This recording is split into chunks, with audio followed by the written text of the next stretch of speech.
We're ready for the next patient. Welcome to the BL Clinic.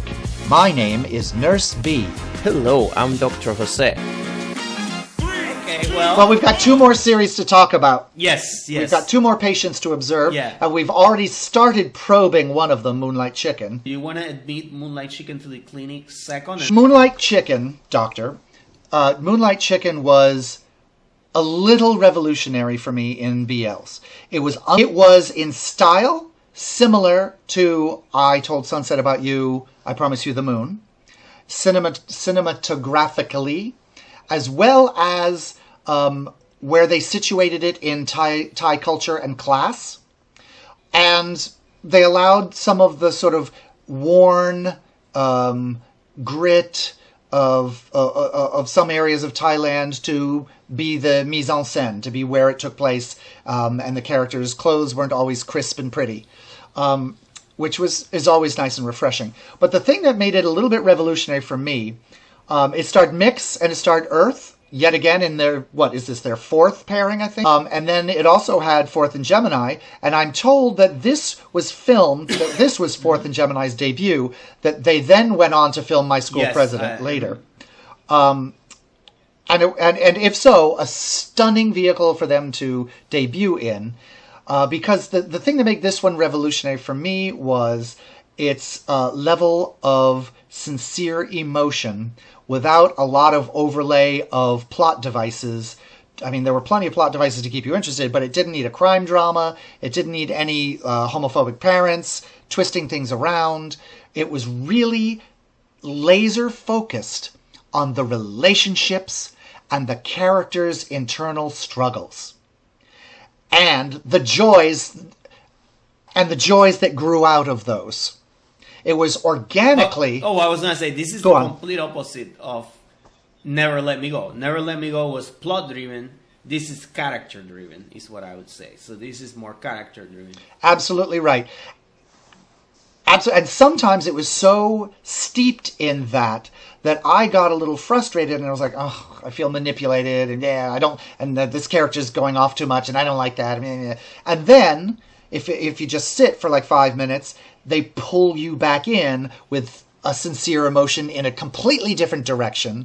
And the whole thing was captivating. It captured my heart, and it squeezed my heart, and it squeezed tears out of my heart and through my eyes, like at least once an episode. The last 2 episodes, I think I cried 3 the second to last, and twice in the last one. Sometimes tears of sadness and poignancy, and sometimes tears of beauty and joy. Yeah, when we talk about what we like, right? We'll go. I would like to break down maybe those moments, because there were a couple of really memorable moments in this series that I think we should talk about. Can I give a little bit of background though? Let's say that this series was directed by Alf, written by Alf, and the other other guy that was involved in this, I forget his name, but he had a second writer that I think was involved in something that wasn't as good. But I mean, that happens, and I don't think that means anything. But this is like Alf's trilogy, because all of these 3 series, Alf was either the director, the producer, or the writer. Well, you need to tell our audience what new position Alf holds, because that's the key to a lot of what's going on this season, especially with GMM at TV. It's a real sea change, in my opinion. It's a sea change in BLs. Alf is now the senior director of production, content production at GMM TV. So he's basically in charge of content production. I don't think it's just BL. I think it's overall. It might just be BL, and maybe the translation is not very good. We might not know, because this is from my drama list, and sometimes my drama list can make little mistakes like that. But he's supposed to be at least one of the big wigs now in GMM TV. Smart of GMM TV how smart of them to take someone from the art side to head things as opposed to from the money side, which is the mistake that Hollywood makes too often. The screenwriters, so the two screenwriters are Alf and this other guy named Best. And Best was the guy who wrote the book called Enchanté, and he also wrote the book for My Year and Your Gown, that series, My Year and Your Gown. He also the original manga book or the screenplay? Because it says original creator. I think that means the person that wrote the book itself. And then he also is listed as screenwriter for Bad Buddy, The Player, Magic of Zero, Never Let Me Go, Only Friends, and Moonlight Chicken. So he has done a couple of things. So yeah, I mean, again, sometimes you put two people together and they do a much better job than just one person, right? And so that could be the case here as well. I don't know a thing about that. I wouldn't know a thing about working with someone and doing a good job. This had Alf all over it, though. I think Alf, to me, dominated the script writing even, because this was also very queer centric. I think if you could say like BL is like you have a spectrum, right? On what falls on BL can fall into this spectrum that goes between yaoi and queer media, right? Straight out Western type queer series and queer media. And this series is situated somewhere in between. It's not a BL in the sense that it's not, I mean, I think the Hart and Leeming story is a BL story. I think the Jim and Gwen story is definitely more of a queer story. But even the Hart and Leeming story has queer elements. Yes, it's not the it's not two straight-ish men playing the role of a man and a woman, semi and uke, the way that originally BLs are. It's clear that they're both gay men. All of their relationship struggles, both with each other and with their pasts, are all queer, all gay related. Characters call themselves gay at multiple points in this story, which is very rare. Right, and neither of them is playing neither of them are put in a traditional role that a woman would occupy in a male-female relationship. I would say I watched BL, and I don't think I can tell you that it is very clear to me that the way that is portrayed in this series, in the way they use these tropes that we already know, or that they don't use them. In this case, they don't use any of these tropes. I don't feel like I can say who's the seme and the uke, because they don't use the seme and uke tropes, right? I mean, you can say, oh, Earth is taller, he's older, so he's the seme, and, when is the, But that's not necessarily true, because I don't think they ever really, I don't think they ever characterize them as that. And in Hart with Hart and Leeming, I don't, you could say, well, Leeming is the same because he's the pursuer. Yeah, maybe. Maybe. That's the only way. But, there is really no seme and uke here. No, you can't tell. No, you can't tell with Leeming and Hart either, because to do so, one thing would be ableist, because he's deaf, so he has an infirmity, so he must be weaker, so he must be the uke, which is kind of an intuitive thing to do in our very patriarchal culture, but it's wrong, because Hart's character is actually pretty frickin' stubborn and strong. Yeah, like he withstood his mother all those years. So you're right. They're both, and that's why they probably fell in love, is that they found equality in each other. Like, oh, you're a good guy and you're a rascal, and I'm a good guy and I'm a rascal, and we both like to subvert and get away from our parents, but we also are both like being kind to each other, and that's how they vibe together. In my opinion. What you have is maybe like a dominant-ish character, or a more stern character with a less stern character, maybe a more flexible character. So maybe, yeah. Oh, that's the central plot. That's the central plot for Uncle Jim and Wen, is like Uncle Jim's been through something that was heartbreaking, and he's walled himself off, and Wen comes in and is like a sloppy kitten. Oh my god, but that's is the a best persistent floppy characterization kitten, of and this pulls the heart Wen open. Character. He is like a kitten. Maybe that's why they have cats featuring this series so much. Yeah. a messy kitten. Yeah, yeah, maybe. But the thing that I thought was fascinating about this series was that Alf seems to have studied directing from somewhere that is pretty rare. There's a concept in directing that you don't find a lot of directors, particularly of television, adhere to, in which they find a spine of their production, and then every facet of the production iterates what that spine statement is. Usually people just direct the story thinking that it's just about the story, but there's a spine to every story if you analyze and prepare your story correctly as a director. And this series in Alf, I think it becomes clear that he's working from that way of conceptualizing as a director. And what it was to me was like, why such a bizarre title, Moonlight Chicken? And for episodes after episode, I puzzled, what is up with the saturated teal blue and the saturated tan gold light? All of this light on the characters, almost 100% of the scenes was these two saturated colors, and like more of one, more of the other, and it shifts back and forth. Like, what is up with that? And you and I have talked about color before, and usually in terms of three colors, blue, yellow, and red in Bad Buddy, and a few others around that same time. But this was just those two colors, and it was really saturated, so much so that if you pay attention to anything like production values and lighting, you're like, okay, he's doing something. By the ending of the episodes, I realized that what he's doing is he's talking about coolness and warmness, about the heart contracted or closed and the heart relaxed and open, and that this is the journey that each of them go on, and this is the thing that each person finds. The heart's mother goes through it. She's contracted and she opens. Uncle Jim is contracted and he opens. Li Ming is contracted with his mom and then opens to the warmth of his mom. Just it all happens again and again with them, and in some certain scenes that are more relaxed and open, you see more of that sort of gold colored light, as though, because it is it's a warm light. It's not the color so much, it's the effect of the color, and that is warmth. And Moonlight and Chicken together, maybe they didn't think of this, maybe I'm pushing this concept too far, but Moonlight is cool, maybe cool blue, and Chicken is warm, and it's a comfort food, and it's that sort of yellowy, goldy color.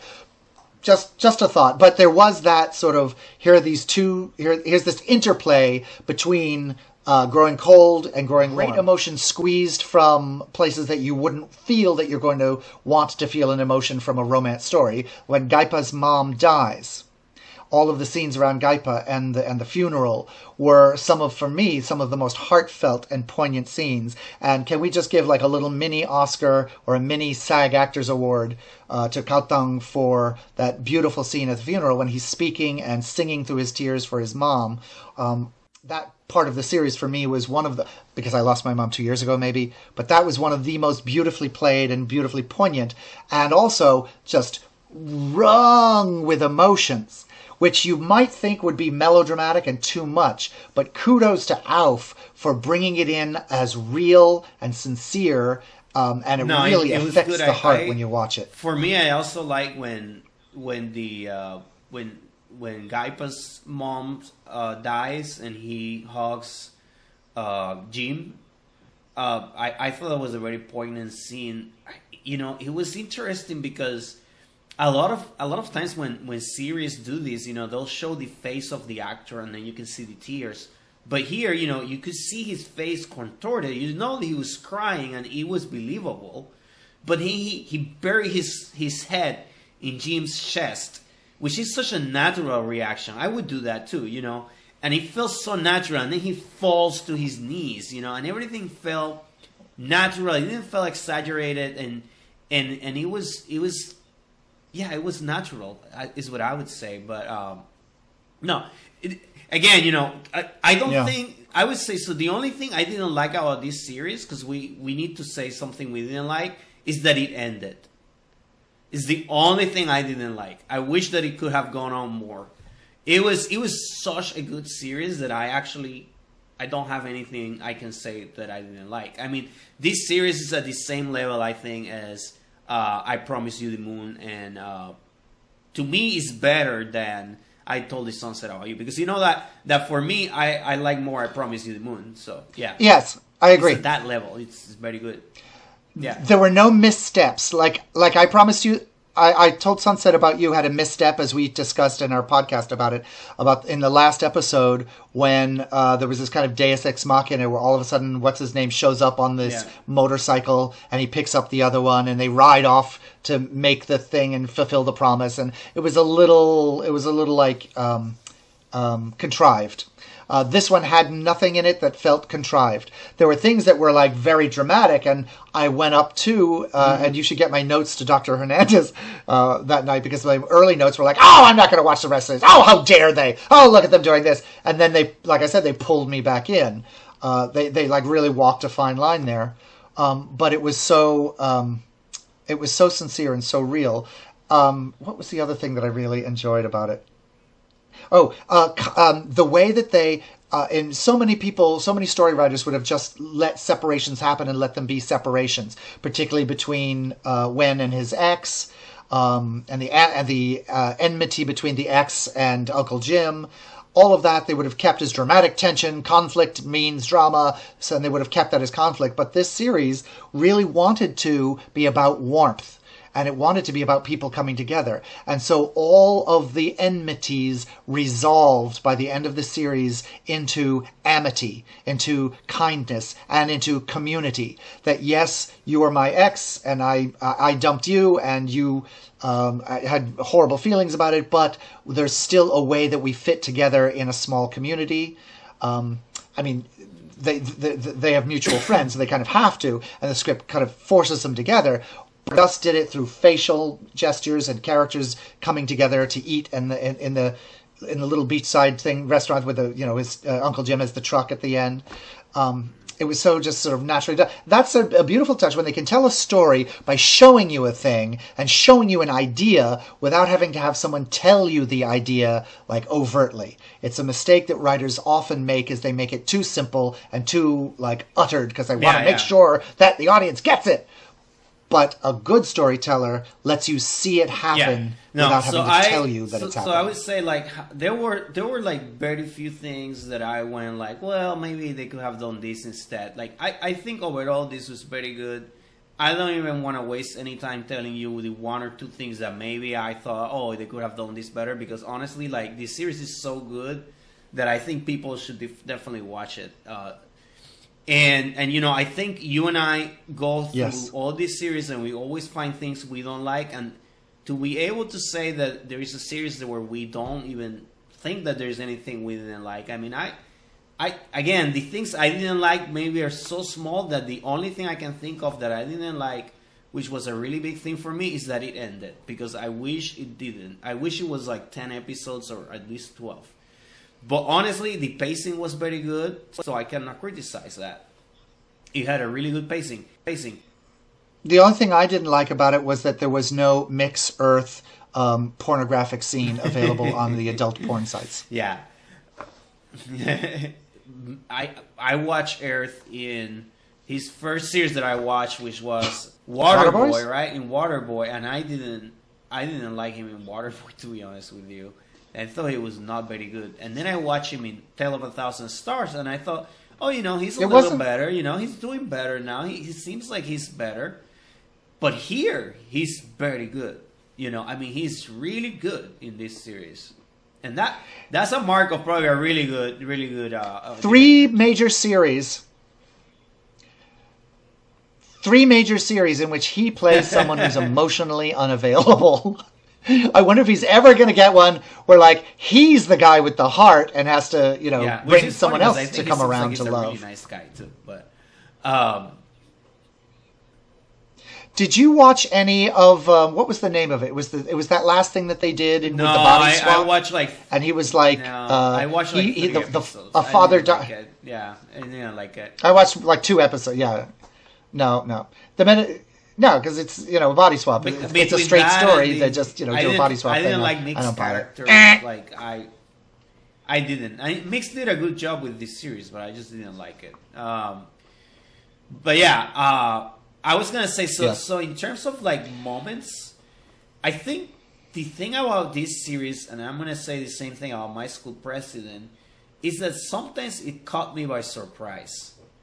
And this series had a couple of moments. I want to mention 3 of them. So one of the moments, so this is pure spoilers now, so if you don't want spoilers, don't listen, but 3 moments that caught me by surprise.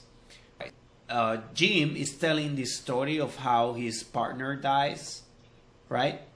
And when he's listening attentively to him, which I thought was great. I mean, he's just sitting there, he's listening. And then he tells him, very simple. He just says, I'm sorry. And he hugs him. And I cried. I didn't expect to cry. But, because, I have been holding it. I'm like, oh, it's sad, whatever. And then he says, I'm sorry. And then, like, the way Mix did that, and Earth is very good in this. Just his face, like, he's lost in thought. He's crying a little bit, but it's not like he's weeping, And it's just like, oh, like, he needed that human touch, Like you said, he has these walls that are built around him. And that was so beautiful. And then the other moment that made me cry, and I knew this was kind of coming, but it caught me by surprise because I was not expecting to cry, was when Lee Min takes Hart to the deaf class, and then they're playing music, and he puts his hand on the speaker so that he can feel the vibration and share the music with Hart. And that, I just started crying. I think I weep on that one. It made me cry. And the other one, which I had like tears down my eyes, and I was like, I could taste my the saltiness, was when, and I did not expect this at all. It was a plot twist too for me because I did not expect this, and to some degree it was like, why? Like I did not want to believe that this could be real, but maybe it could be real. Is when Lee Min is translating Hart's. What Hart is saying, and the mom, you realize the mom doesn't know sign language, and Hart is very frustrated, and Lee Min is translating, and they're acting. I mean, kudos to the actors. I mean, kudos to Gemini. I think again, Earth just standing there, like he did a good job with it, but like, man, Fourth just steals the scene. Like, he is so darn good in that scene. Like, he's serious. It's like that face that he has of seriousness and pain, and like, I cried, and then when he runs to this is so simple, but that I'm gonna get emotional. Like, the scene, I have to like refrain myself, but the scene when Hart goes and he's like crying, like in silence because he's deaf, right? And he's just sitting there crying in silence. And then Lee Min goes and sits by him and puts his arm around him. Like, that just got me. Like, that scene was just like, oh. Anyway, I'm going to cry. But yeah, it was so good. Love it. Yeah. One of those feelings where I was saying where you go in and out, it's a bit of a roller coaster. When the boyfriend, spoiler alert, when the boyfriend and Earth have the argument, and Uncle Jim have the argument by the seaside, and Uncle Jim is like, I know you're seeing this woman, who is this woman, and and they break up right there, and then and then the boyfriend has to go and get on the boat. I'm like, you don't go and get on the boat when the person you love most in the world is leaving you right then. Like, you don't go on a ferry to go ostensibly see your mom. We know he's going to go see his girlfriend. But, like, you don't. You call the other person, you're like, I'm going to be an hour late. And then, like, the boat sinks and he's dead in the very next scene. Like, on most of the series, that would have been like, okay, now, you're asking too much. That's preposterous. And it walked up to that edge, and I was, like, ready to like excoriate it in my little notes to Dr. Hernandez and you. But then the way they played it was so sincere, and they didn't overplay. I mean, the plot was this big, but they didn't overblow the emotions. And when Earth goes to the morgue and sees the body, that was devastating. Partly because, and this may sound silly, I have to give kudos to the makeup artist. Yeah. That was the most realistic looking dead body I have seen in any BL, certainly in any BL, but all in any television show. They always look like a live person just lying on the table, not breathing. That one, I've seen some dead bodies. I've seen a dead body this close. That looked like a dead body. Well done to the makeup department there and to the actor. But that scene and the way Earth played it, it was heartbreaking. I could really feel what that was like, and that was heartbreaking. So that pulled me right back in, and that was the sensation of this series. Of it'll go like this emotionally, and keep you with it the whole way. Now, pulling your heart rate along with it. It didn't make me cry or anything, but I thought it brought me a little bit. It made me feel a little bit emotional. Was also the scene when Uncle Jim and Li Ming are talking, and then they kind of connect, right? It's like, I mean, it's interesting. You have this gay uncle and a gay teenage, his gay teenage nephew, right? And they're like connecting at a more personal level, right? There is this scene where they're drinking beer too, and they're connecting at a more personal level. And I thought the beer scene was beautiful. I really liked that one. But also the scene where they're talking and then Li Ming leaves, like typical teenager. He's like, oh, I'm done, I'm leaving.